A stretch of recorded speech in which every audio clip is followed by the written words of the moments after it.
পরীক্ষা স্থগিত। আর আপনাদের প্রতি আমার একটা অভিযোগ আসছে আমাদের কাছে যে আপনারা হয়তো আমাদের পরীক্ষাটা তড়িঘড়ি হয়ে গেছে, সবাই হয়তো অ্যাডমিট কার্ড পায় নাই, বুঝতে পারছেন? তো এই কারণে আমরা আসলে আজকের পরীক্ষাটা এখানে স্থগিত করতে চাচ্ছি। আমরা নেক্সট টাইম কবে পরীক্ষা নিব এটা আপনাদেরকে অবশ্যই আমরা জানাবো, হ্যাঁ, যত দ্রুত সম্ভব।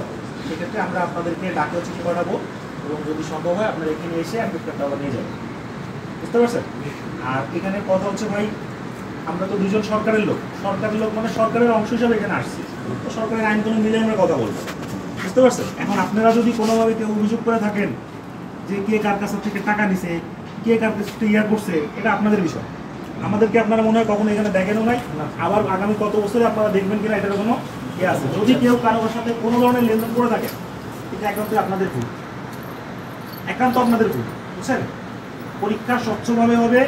এখানে আমরা আসবো 5 জন 5 জায়গা থেকে আসবো, 5টা প্রশ্ন হবে, সেই প্রশ্ন থেকে আমরা একটা প্রশ্ন অ্যাকসেপ্ট করবো। সুতরাং এখানে কারো এখতিয়ার নাই যে আমি একাই প্রশ্ন করবো। মাধ্যমিক হিসেবে বলতে পারবে না, আমিও বলতে পারবো না, সভাপতিও বলতে পারবে না। 5 জন মিলে একটা বোর্ড হয় এবং বোর্ডের যে নিয়ম আছে, সরকারের যে আইন আছে, যে বোর্ডে এখানে কাউকে ঢুকতে দেওয়া যাবে, এটা আইন। আপনি কি নির্বাচন বোর্ডে যখন ব্যালট হয়, ব্যালটে কি আপনার যা মনে যায় ঢুকতে দেয়? তো এটা নিয়ম হচ্ছে, এটা বুঝতে পারছেন? তো আমার কথা হচ্ছে ভাই, আপনারা কারোর সাথে কোনো ধরনের লেনদেন করবেন না। যদি করে থাকেন তাহলে আপনারা আপনাদের ভুল।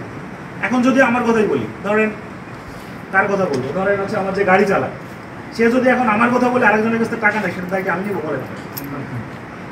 বা আপনি হচ্ছে আমার ড্রাইভারটা চিনেন, বললেন ওই স্যার ড্রাইভার আমি চিনি, ওই ড্রাইভারের মাধ্যমে যদি আমি টাকা পয়সা দেই কাজ হয়ে যাবে স্যার, তার মধ্যে যদি এই চিন্তা কারোর মধ্যে থেকে থাকে ভাই, এটা ভুল করবেন। এবং আমরা ইয়ং লোক, আমি অন্তত মনে করি আমার মাধ্যমিকও যথেষ্ট ইয়ং মনের দিক থেকে, তার কিন্তু আমার অনেক কথা হয়েছে, বুঝতে পারছেন? আমরা অন্তত ভাই ওই মানে সেই 5ই আগস্টের আগের চিন্তায় আমরা নাই।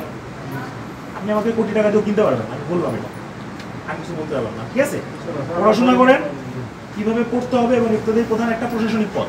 শুধুমাত্র যে আমি লিখতে পারি ভালো একটু বলে হবে না, আর অনেকগুলো নলেজ এখানে আমাদের দরকার আছে, বুঝতে পারছেন?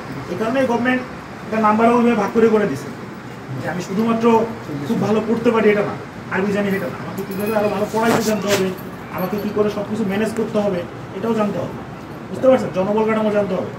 আমি একটা প্রশ্ন আমাদের ফাঁস করে দিলাম, জনবল কাঠামো থেকে প্রশ্ন হবে।